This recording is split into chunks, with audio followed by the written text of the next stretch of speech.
First of all, I'd like to know what it's meant for you to be the producer, executive producer, you know, as an actor, an actress, and how that is affected.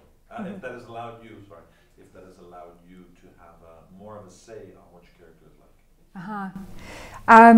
like. Well, for the first part of the question, ultimately, throughout my time in this job, I've always been really keen on learning about all of the elements of it. So sitting with the directors at Video Village, talking to the writers of any project that I've been on, engaging with the producers, and even chatting with camera operators and so on and so forth. So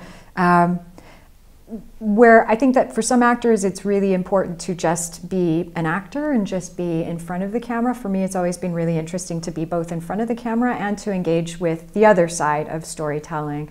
So some actors are storytellers and some actors truly are just, you know, actors and focused on that part of it. So it's been a very natural progression ultimately for me. The second part of the question is if that has allowed you to have more of an input on what your character's like. Yeah.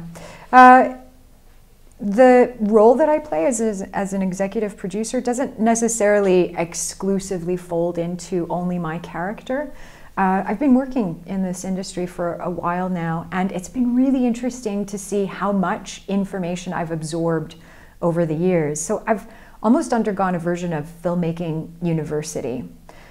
So in some ways, I hope, and I do believe, I'm able to help assist the story as a whole. So when we talk about how are we going to convey a message for this character, for that storyline, for this arc, or at least propel the story forward, I'm able to work with the directors and say, okay, you know, maybe suggest sometimes a camera idea or an angle or a shot that we might need. And then even in the editing process at the end in post-production, help convey elements of the story that we need in order to have a very sort of like addictive thriller, just by sheer experience, right? And ultimately, storytelling, filmmaking is not a solo sport.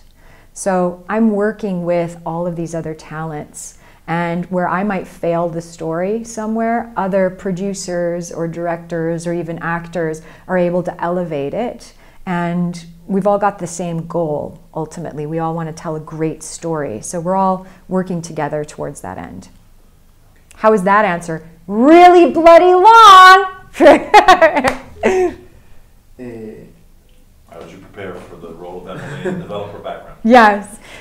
So we were really concerned about making sure that we could ground this character because the world is so extreme. And her experience in life is so extreme. So one of the resources that we went to was the heroes and some of the survivors of the events of World War II. And then in addition to that, there are of course many cataclysmic, unfortunately, events since then internationally that we were able to resource, whether it was through a news article, whether it was through a book, in order to make sure that the story and the character were very grounded in a level of reality, an emotional reality. There's something also that I haven't spoken about, and this was an interesting kind of exploration and bit of research. I can't pretend that this conveyed the character in any sort of direct path, but it did influence elements of it. I met a woman named J.C. Dugard.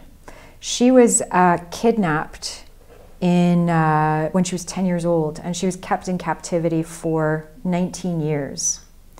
And some of her story was, it was just information for me to have, in the sense that how do people have their identity stripped away from them completely?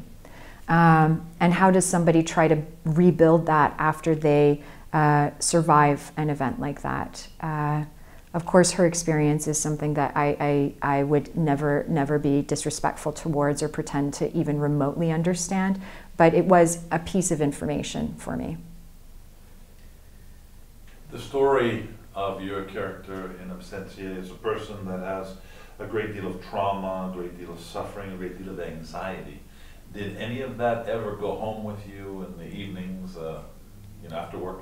There is nothing that a glass of wine cannot conquer sometimes after filmmaking. Spanish wine. Hey.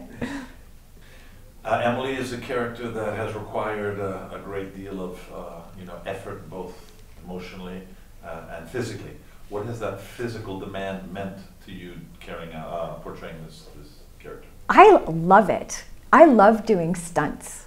I love fight sequences. I love like jumping from really high places. I love wearing bungee cords, all of that. That was fun for me. We had a stunt crew that was working with us, and I wasn't the only character that actually had to do stunt sequences, so that was fun to see the other actors also work their way through some of the choreography. And our stunt team this season actually came from, they worked on a lot of the Game of Thrones seasons as well, so they're just like top-notch people. How's your work changed from going in the first season one director to having 3 directors in the second? Yeah. Ultimately, this version was more manageable. Telling a story for 10 episodes and doing any episode on any given day is so challenging, especially when you're telling something as demanding as this sort of story is. So it was demanding for the director who shot our first season, as well as for all of us as actors, because we would shoot, let's say in one day we'd shoot a scene from episode 2, and then in the afternoon a scene from episode 7, and then in the evening a scene from episode 1. So we were jumping around a lot, and that was challenging to keep track of, because there's a definitive arc for all of these characters as they progress through our story. This season, we shot it as if it was 3 chapters of a movie, so almost like a 3-part film. And each director had sort of a self-contained film that he or she were filming. So I think that was more manageable for each director as far as fatigue and as far as maintaining sort of a sense of continuity for each of the storylines. Yesterday in the presentation, you mentioned that you would like to get behind the camera. Yeah. Is that something that you would do exclusively, or would you combine it with acting as well? It depends on the story. So to do something like that for a movie or a show like this, it's really challenging because the character is so demanding emotionally, physically, and so on.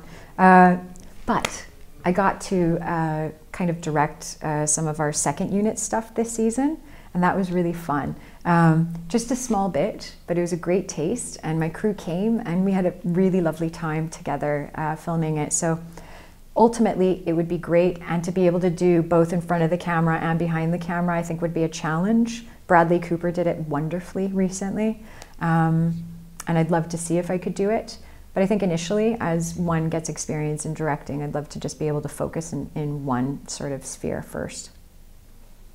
Okay, I think this was already asked, but if you made your own series or movie, Yeah. Would you want to be solamente just the director, or would you want to do both, direct and act?